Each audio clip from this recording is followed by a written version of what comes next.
Okay, guys, I'm actually starting outside just because I want you to see just kind of a small front yard.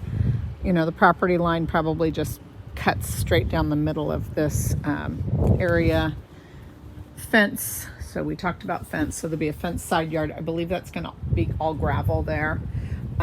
We have a nice, fairly flat driveway. It slopes slightly down to the street, but a good amount of parking in the driveway. I believe this neighborhood only allows street parking on one side of the road. I'm not seeing the signs, but based on the distance, I would say street parking on one side of the road. And then if you can see it, the model home is right there, and then you see the fence right behind it. Just beyond there is a neighborhood playground. So if you don't have a lot of play space in the yard, there's certainly a playground right there. Sidewalks on both sides of the street. I would consider this neighborhood to have probably a good number of kids. We have cement, hardy siding all the way around the house. The decking is all composite. Stair risers, these are concrete, which is nice, so low maintenance. Really pretty contemporary modern door. Probably your only maintenance thing here is you're going to want to make sure to keep some Thompson on that. Otherwise, it patinas. Quite frankly, I'd be really tempted myself to just paint that white with an oil-based exterior paint. This flooring is got kind of a driftwood look to it. It's coming out in the video a little more gray. I would say this has a feel like real driftwood that's been sun faded, and so there's some grays and tans in here. The paint color to me looks like a linen, and then the trim is definitely white, and you can see the black rails on the stair rail. The entire house is going to have forced air. There is a supplementary heat in the entryway, and I can understand why, because big ceilings, probably not going to be able to push the air from the vents down here, so it makes sense to have a little supplementary heating here. But wow, what a great drop zone. Coat closet as we head up the stairs, but I'm going to take you downstairs to the garage real quick since we're here. You know what I like? I love that we have this wall here. So we could certainly put hooky things so when you come in from the garage.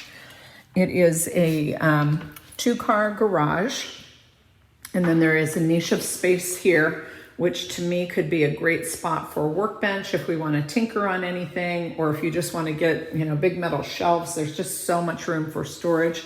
Plus you have this wall. Water heater is here, and this is a hybrid water heater. It works similar to a heat pump. And if you want to look into what that is about, EcoNet, that's the brand. There's your expansion tank. Concrete floor, of course. Fairly tall ceiling height, really nice depth. So once again, if we wanted to have a bench or storage, there's plenty of room. This is a scuttle access, so we really wouldn't want to store anything here. This is a crawl space under the house with the vapor barrier. And then there's another scuttle space here that goes underneath that entry, the entry area. I mentioned that the ceilings are nice and tall. I don't recall if they do install a garage door opener or not, but it is wired for one. We will find out if they're going to actually install that. In my mind, they let the homeowner do that just because there's so many options for smart openers, things that correspond with your vehicle, all that good stuff. Of course, bear in mind there won't be window treatment, so that's something that you're going to want to deal with. Again, the very cool lighting, this big display shelf here, deep coat closet, deep enough where it has its own light. So you had California closets come in here, and you could do full-on built-ins in here. Be a great spot to dump shoes when we come in. So it's going to function a bit like a split-level home. There are a lot of stairs, so just something to keep in mind when we get the groceries. Huge living area. Now there is an interruption, so we have a sliding door there, but I think you could, you know, come out with sectional here. TV over the top of the fireplace if you wanted. But what's really cool is the family room is just right there. So maybe this just comes a quiet space and this becomes the TV zone. Fantastic deck. Now we have houses being built across the street, so I think this territorial view that we have is going to go away. You'll see it upstairs though. I believe that view is going to stay in play on the upper floor. Back to the composite deck, back to the covering. There is power source out here, so holiday decor or something of that nature. Again, me personally, I'd probably get a carpenter or somebody to do some built-ins here.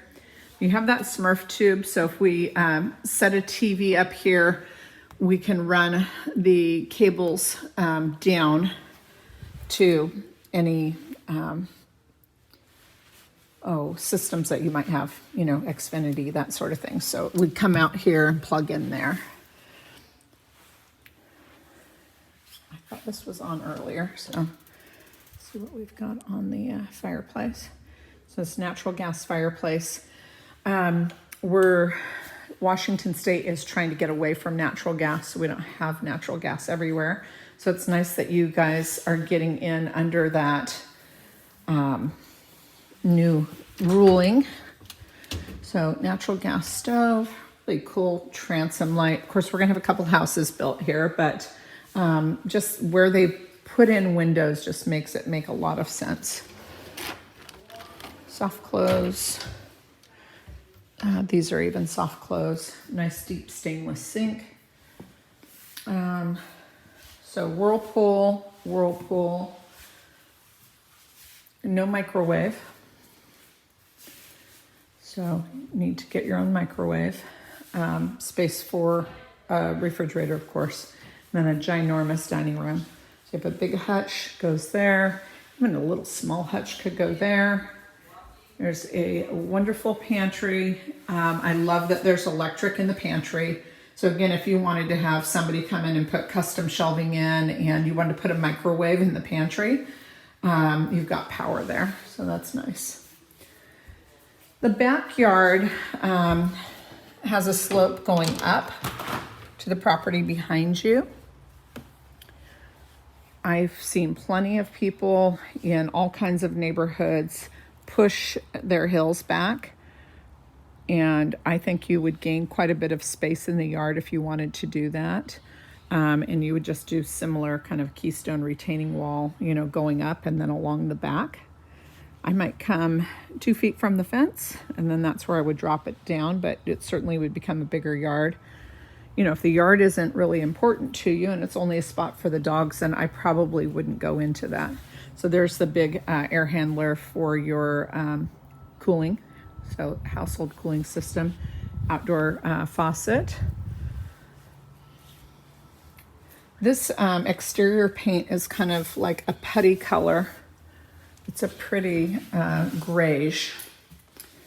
Then we have off of the kitchen, this bonus room. So you can see there's a coax there. So, you know, if we wanted to put an entertainment center or TV center there, there's room for a huge sectional.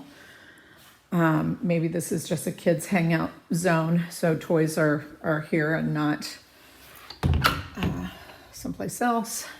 Nice closet. I love the shelves here. So we got games, puzzles, that sort of stuff, but also a good spot to put a vacuum cleaner, brooms. There's a little niche here, and this would make a great spot for another storage piece. We have the half bath. I think generally aesthetically, probably one of my favorite builders for the aesthetics they use outside of, goodness gracious, outside of Garrett Homes at Skyfall. These guys really have it dialed in. So again, natural light. So we have a high transom window, but we don't worry too much about privacy. Okay, I'm heading up to where your parents are at. So you're going to hear them in this video. good stairwell windows. Top of the stairs to the right will be the first guest room. And I consider this kind of a narrow room. Let's say this is, so it's about 10 and a half, and then the length is, looks like 13 maybe. What, a little longer than that, 10 and a half by 15. You're not going to lose the view of the Olympics here. You'll see it in the primary. It's quite nice. I think all the spare or the guest rooms have good closet space. This is the only one that has a wardrobe, so this would be the smallest.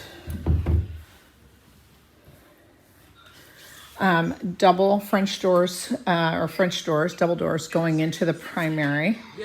Tons of territory here, so lots of wall space. I would say this probably is the most sense for the headboard wall. So headboard, side tables. We've got USB hookups in the outlets. Certainly a triple dresser can go there. There's coax there, so if we had a TV in the bedroom. But a big dresser can go there, a smaller dresser there, something there. There's just lots and lots of space. And then this house, primary, definitely has this really pretty Olympic view. We've got a lot of fresh snow here.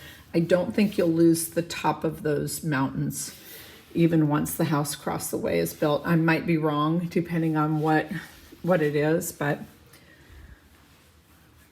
not bad. The ensuite.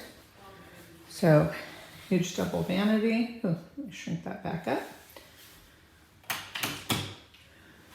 Really pretty lighting. We got downlight and ambient lighting. This is nice because it's do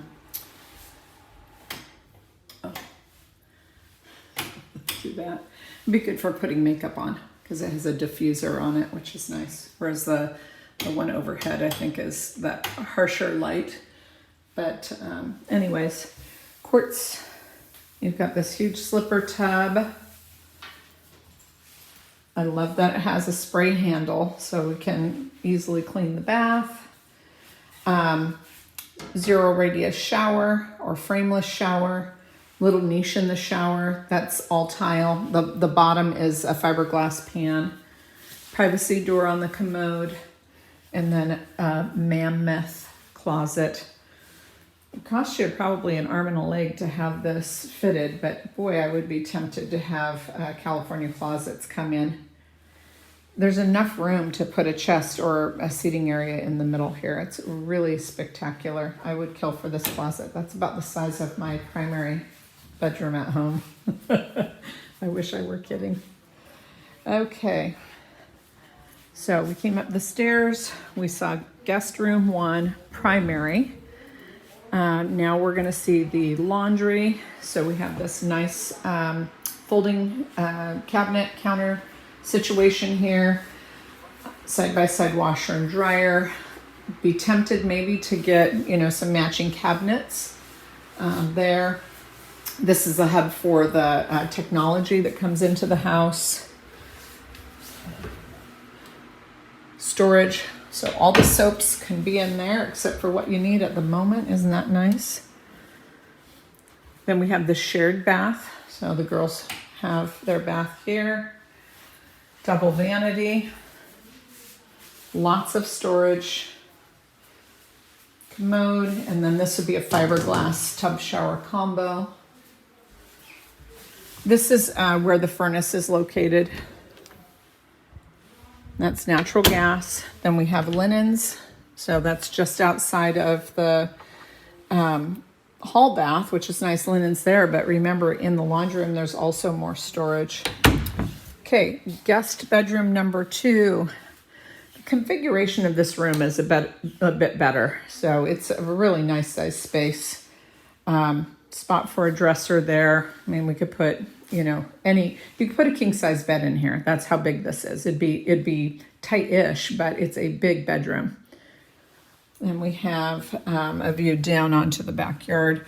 Behind this house is the evaporation pond, so that's also good. We're not going to see somebody build a house right back here. So the back is always going to have this nice privacy. This room has a really nice size walk-in closet. Again, even going to IKEA and maybe getting some of their systems, this could have a ton of space if you added more shelving to it. I love that there's a little drop zone in the hallway. So we have a little table with a lamp on it. That would be nice. And then this room also has a really nice size walk-in closet, and it is another very nice size bedroom. So the back 2 bedrooms look out over the backyard. The front 2 bedrooms look out over the driveway towards the view. I think this is facing east, so we have morning sun here, or maybe southeast. Probably the hottest rooms in the house will be the 2 front bedrooms. Feel like your west is kind of at an angle, so I don't think it's that brutal, oppressive heat, but nonetheless, beautiful, beautiful home.